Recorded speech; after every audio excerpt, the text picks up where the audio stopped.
Hello, nono ano. Hi there. Here is teacher Janile, and today we are gonna work with verbs in the past mode.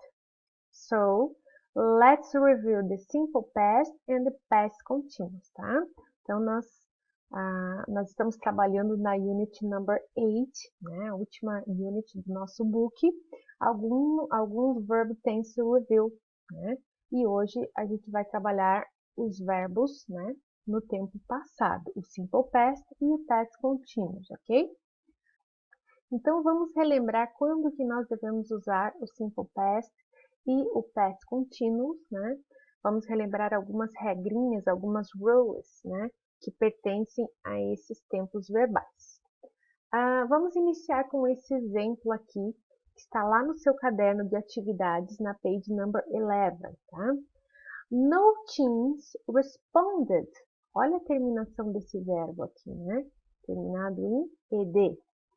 That they want a job in installation, maintenance and repair occupations, né? Ou seja, nenhum adolescente respondeu que gostaria de um emprego nas áreas de instalação, manutenção e reparos, né? Observe como que esse verbo aqui, né, destacado para vocês, ele finaliza a terminação ed. E essa é uma característica dos verbos que estão conjugados no simple past, né? Então vamos relembrar, o simple past nós usamos para falar de ações e coisas que aconteceram num momento específico no passado. Aconteceu no passado e foi completamente concluído no passado, certo? Então veja como que fica uma sentença positiva no simple past. Pan finished high school last year. Pan terminou o ensino médio o ano passado, né? Vamos relembrar aqui, olha só, como que se estruturou essa sentença que nós sabemos que está no simple past, né? Porque a ação aconteceu lá atrás e foi completamente concluída no last year, no ano passado. Então, Pan, sujeito, né? Mais o verbo principal na sua past form, certo? Adicionado aqui o ed, né? Certo? E mais o complemento. Bom, na maioria dos verbos, os verbos que são regulares, nós acrescentamos ed no final do verbo, né, para transformá-lo, então, conjugar o verbo no tempo passado. Assim nós fazemos na maioria dos verbos, mas também existem os verbos que são irregulares, ou seja, que não seguem essa regra, tá bom? Então não esqueçam de consultar também a tabela de verbos, né, que está lá no final do livro. Tem a coluna do verbo, então, no infinitivo, na sua base form, a coluna do verbo no simple past e a coluna do verbo no particípio, ok? Bom, como que fica uma sentença estruturada no tempo passado, no simple past, mas só que no modo negativo? Olha lá. Pan didn't finish high school last year. Pan não terminou o ensino médio no ano passado. Veja, aqui entra o auxiliar did mais o not. E a sua contract form fica didn't, né?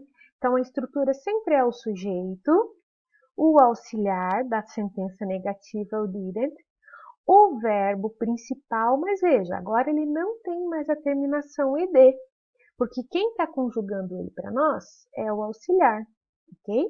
Então, quando tem o auxiliar na sentença, seja na sua forma negativa ou interrogativa, nós não precisamos conjugar o verbo, o auxiliar quem conjuga para nós, tá?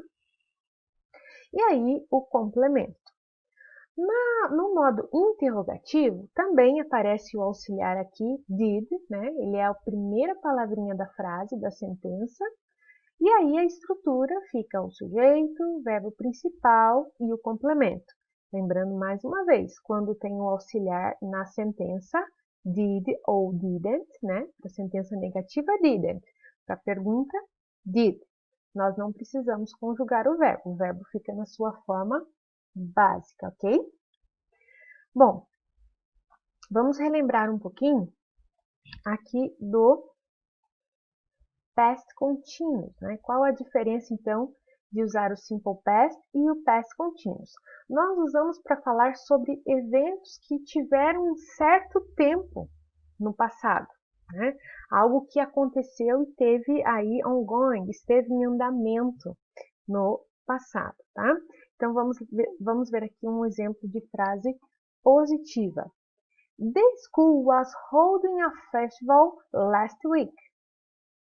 A escola estava realizando um festival na semana passada. Veja, essa ação aconteceu no passado, mas ela teve uma certa duração no tempo, né? Na linha do tempo, né? Então, como que se estrutura uma sentença no past continuous? Nós precisamos de um sujeito, o verbo be aparece conjugado na sua forma do passado, o was ou were, né? Was para singular, were para plural. O verbo principal, ele é seguido de ing, né? A terminação do verbo principal tem ing e mais o complemento, ok? E no modo negativo, nós vamos colocar a palavrinha not seguida do verbo be. Então, the school wasn't holding a festival last week. A escola não estava realizando um festival na semana passada. Aqui o que muda é que entra a palavrinha not já em seguida do verbo be. E para questions, para pergunta, muda-se a estrutura, como todos os tempos verbais, né? O auxiliar aqui, nesse caso, que é o verbo be, passa na frente do sujeito, aí o sujeito, o verbo principal, seguido da terminação ing, ok? Bom, vamos fazer então um exercise que está no seu caderno de atividades, tá? Ele está lá na página 13, mas antes vamos relembrar aí algumas expressões muito utilizadas, né, quando se trata desses tempos verbais. Então, no past que nós estamos vendo hoje, né, tem algumas expressões que aparecem nas frases como yesterday, last week, last month, last year, né? Outra expressão muito usada no past, an hour, a week, ago, né? Uma hora atrás, uma semana atrás. E aqui no present, que nós vimos na last week, olha só, o teacher está falando que nós vimos na semana passada, last week, né?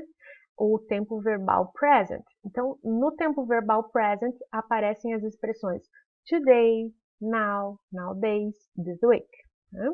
E no future, que a gente vai ver na semana passada, né, o último vídeo de revisão, são comuns as expressões tomorrow, next week, next month, soon. Tá? Bom, o exercício que nós vamos fazer então está na página 13 do seu caderno de atividades. Bom, então é um exercício, né, que caiu em algum dos vestibulares da Universidade Federal do Paraná, e o exercício pedia assim: choose the alternative which contains the correct form of the verbs to fill the gaps in the following sentence. Né? Então, nós temos a sentença aqui com os espaços em branco para nós escolhermos a alternativa correta. O teacher já marcou aqui que é a alternativa C, mas eu vou explicar para vocês por que é a alternativa C. Bom, lembram-se das expressões que eu acabei de falar para vocês, né? Olha só, this morning, essa manhã, né? Então, é uma expressão característica, né, do simple present. Mas veja como que se dá a sentença. Se eu colocasse wake up aqui, né, como está aqui na opção da letra D, quando eu acordo essa manhã, não dá certo, né? Então, o verbo acordar, levantar, né, no simple past, ao invés de wake, nós falamos woke. Então, when I woke up this morning, quando eu acordei essa manhã, né? Então, já foi conjugado o verbo no passado. Eu quero dizer, estava chovendo. Né?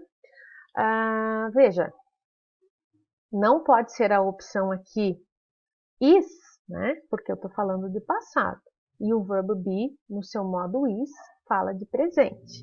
Então, a dúvida é was ou were, né? Então, por isso é importante a gente saber como que fica o verbo be conjugado para as pessoas, né, que estão fazendo a ação do verbo. Então, veja lá. It, né, é um pronome, é a terceira pessoa do singular. He, she, it. Para essas pessoas no singular, o verbo be tem que ser conjugado na sua forma was e não were. Né? O were é plural. Então, it was raining. Quando eu acordei essa manhã, estava chovendo. Então, o que ele fez? Né? Tá? Tem uma sequência de past aí, né? Eu peguei o meu guarda-chuva. Veja, o verbo take, né? No present, na sua forma básica, é take. Mas no passado, ele fica took. So, I took my umbrella para ir trabalhar. Né? Então, esse ir, sim, nós podemos usar o verbo go na sua forma básica, ok? Então, a alternativa correta aqui, letra C. E agora, lá na seção Challenge Yourself, o exercise number 1, quero usar aqui o exemplo da letra E. Tá? Vejam lá, nós temos aqui nessa sentença o past continuous e o simple past na mesma frase, no mesmo contexto. Então, vejam lá. My classmates were studying for the test when I arrived. Né? Então, os meus colegas de sala estavam estudando para a prova quando eu arrived. Cheguei, ok? Então, vejam essas expressões aqui também, né? When normalmente, usually, ele introduz o simple past, né? Enquanto que a expressão while introduz o past continuous. Ok, students? Deixo para vocês como sugestão, então, o exercise number 2 aqui da mesma página. Então, vocês têm que reordenar as palavras para criar perguntas, ok? Vejo vocês, então, na nossa próxima live, que será sexta-feira, ok? Com uma revisão para o formulário avaliativo, que será na semana que vem. Take care. Cheers. Bye, bye.